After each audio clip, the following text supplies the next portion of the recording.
guys, Tony from Auto Juice. Wanted to show you a little bit something different today because I got in the Chevy Equinox. Now, we did not put the ceramic coating on this, but the process is still the same, except for not using the polisher on it.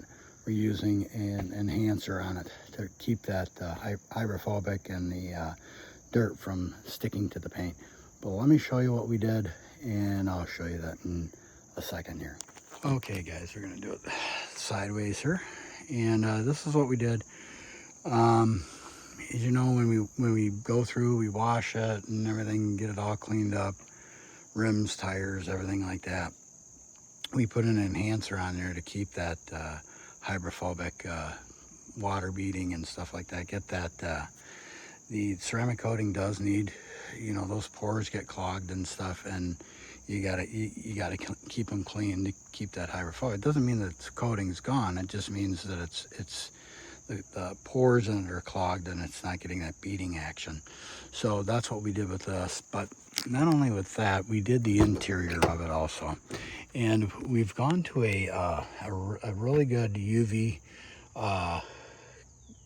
conditioner. And the big thing about this, it looks really nice, but it doesn't have like the real greasy feel.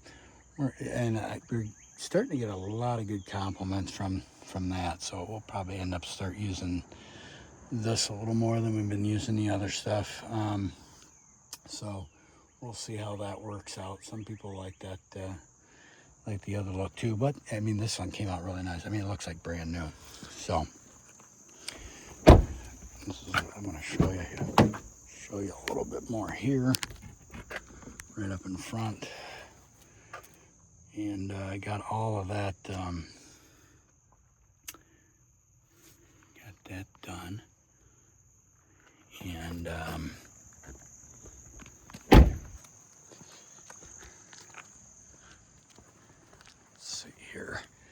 Look on the side, and everything's basically the same, but we did a nice good clean door jambs, everything like that. And she's gonna be set for the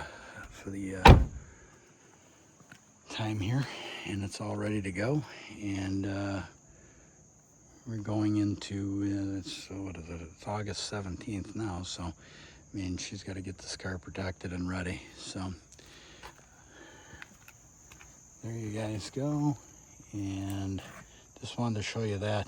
Remember guys, well, I'm gonna stop that right here and I'll talk to you. Anyways, like I said, even though we don't do the ceramic coating on this vehicle, you got to keep those vehicles that are ceramic coated, you got to keep them clean, get those pores cleaned out and stuff, because they do clog up, and that's why you don't see the beading effect anymore. So, you know, washing it by hand is probably the best. But remember, these are ceramic coatings. If you're going through a car wash, something like that, I mean, they're supposed to be able to take that, but the ceramic coating's taking the beading, not the clear coat. Do we recommend going through the car wash all the time? No, but we know that customers got to do that. So, but anyways, remember guys, you want to keep a car looking sweet, you know, juice, auto juice.